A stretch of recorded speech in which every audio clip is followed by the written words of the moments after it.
InsyaAllah kita akan sambung Ad-Darsu As-Sani, pelajaran kedua. Asma'ul Isyarah, asma' kata nama, al-isyarah maksudnya kata tunjuk. Kata nama yang menunjukkan tunjuk. Okey, dalam bahasa Arab, kalau kita dalam bahasa Melayu, ini tu dia hanya tunjuk hanya satu perkara yang lain. Tetapi kalau ini dalam bahasa Arab dia akan jadi kata nama. Okey, nanti kena ingat balik. Dulu kita dah belajar lah apa itu tanda-tanda kata nama, kena ingat balik. Ini pelajaran yang seterusnya, ini pun salah satu tanda kata nama. Okey. At-ta'rifu, iaitu pengenalan. Asma'ul isyarah, kata nama, iaitu kata-kata nama. Isyarah ini an yusyara biha, yang menunjukkan kepadanya, ilal asya'i, kepada sesuatu, al-musyahadah, yang dapat dilihat. Contohnya haza kitabun. Contohnya saya buat gini kan, haza kitabun. Jadi kita nampak ini buku, ini buku. Okey. Jelas dia panggil al-musyahadah, yang nampak dengan panca indera. Wal mahsus, iaitu kalau mahsus ni maksudnya yang dapat dirasa. Contohnya kita kata contohnya hazihi al-jannah, hazihi jannatun. Contohlah, ini syurga misal kata. Tetapi kita tak nampak syurga tu. Belum nampak tapi kita tahu syurga tu ada. Itu panggil mahsus. Okey. Au isyaratun yang kedua maksud dia au isyaratun ila ghairil musyahid. Dia makna lebih kurang sama, iaitu menunjukkan sesuatu yang tak nampak, wa ghairi ma, yang tetapi ma yudrikuhul hassu majazun, tetapi dapat dirasa. Kita tak nampak benda tu, tapi kita rasa. Macam tadi jannah tu, tak nampak pun syurga, tapi kita dapat rasa. Macam tu. Contohnya kita kata haza baridu, ini sejuk. Kita tak nampak sejuk tu. Contohnya haza baridun. Baridu sejuk. Contoh kita minum air kan, air tu kita nampak sejuk. Kita tak macam mana nampak sejuk tu, tapi kita boleh rasa. Macam itulah. Kita tak nampak macam mana dia boleh jadi sejuk, tapi kita boleh rasa. Dia nak dekat samalah. Okey. Ditanzilihi manzilatul mahsus wal musyahid, tetapi dia ni berada dalam boleh nampak dan tak boleh nampak, tak ada masalah. Cuma kita nak faham kat sini, dia menunjukkan sesuatu. Jadi haza tu maksudnya isim isyarah, kitabun tu musyahadah, yang boleh nampak. Apa itu asma isyarah? Yang ni lah haza, hazihi.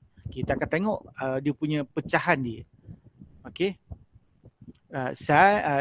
Ismul isyarah kismani. Isim isyarah ni ada dua. Al-qaribu, dekat. Al-ba'idu, jauh. Okey.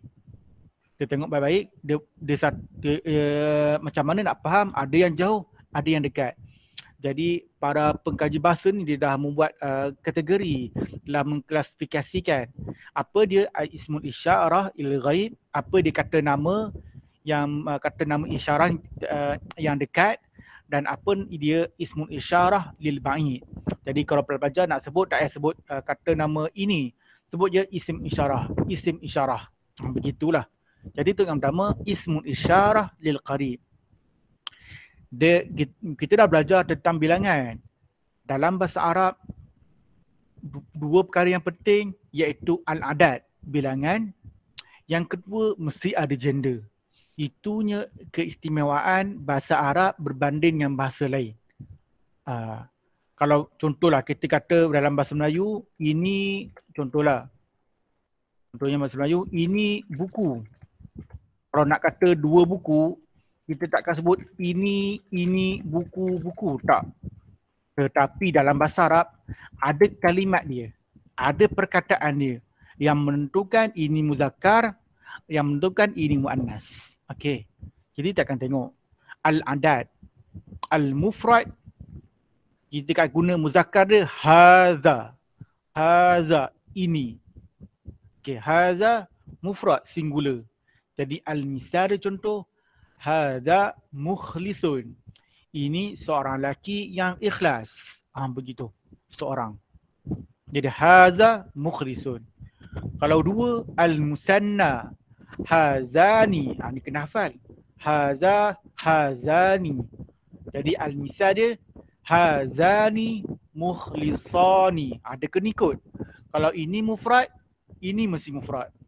Kalau ini musanna, ini musanna. Maksudnya ini dua orang lelaki yang ikhlas. Jadi dia kena ikut.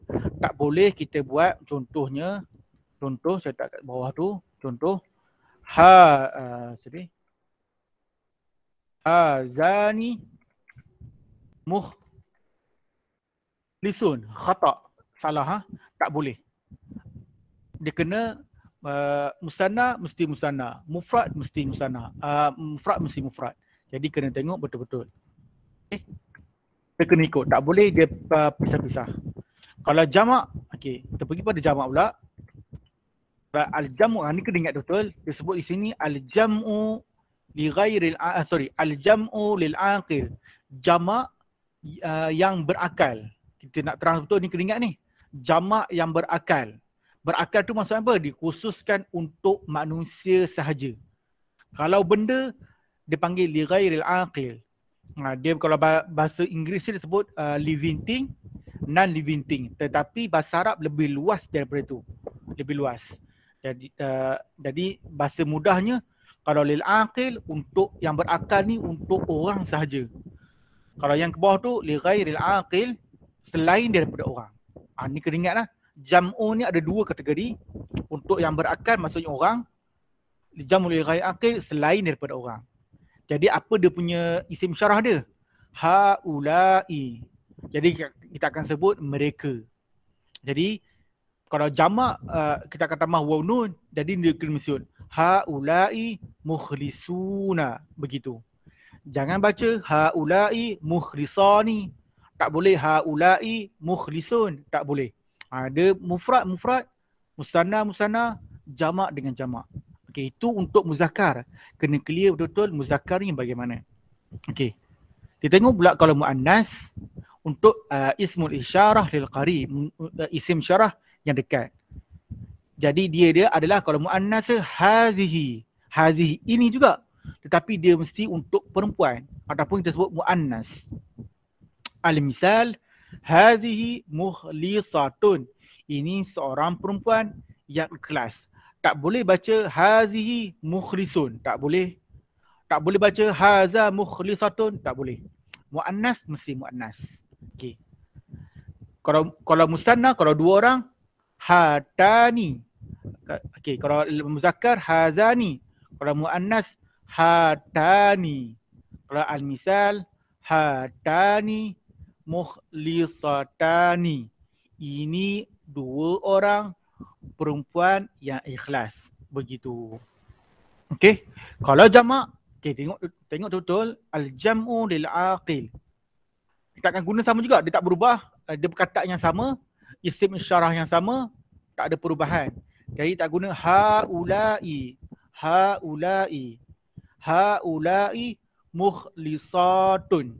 Jadi kena jamak juga di sini. Haula'i mukhlisatun. Mereka adalah wanita-wanita yang ikhlas. Tetapi pelajar perhatikan baik-baik. Sekiranya al-jam'u li ghairil aqil, pelajar kena tahu makna. Kena tahu dulu. Setiap perkataan kena tahu makna. Kita kena tahu ini orang ke, ni aqil ke, ni li ghairil aqil. Sekiranya li ghairil aqil, kita tak boleh guna haula'i. Tak boleh guna haula'i muzakkar, tak boleh. Kita akan kembali kepada al-mufrad. Hazihi. Mesti begitu. Mesti begitu. Untuk level sekarang, mesti begitu. Hazihi. Kita akan guna tadi kan. Najmun, najmani, nujum. Maksudnya ini bintang-bintang. Tak boleh baca haula'i. Jadi taruh sini. Nujum. Khata'. Khata'. Salah. Jadi kita akan guna hazihi nujumun. Itu yang pertama. Ismul isyarah lil qarib. Jadi pelajar ni kena hafal lah. Contohnya haza, hazani, haula'i. Hazihi, hatani, haula'i. Bahasa kena hafal. Itu. Jadi kena hafal dan cubalah buat ayat kita berlatih sendiri. Okey, nanti tengok latihan. Okey. Okey, tengok yang seterusnya tu tengok.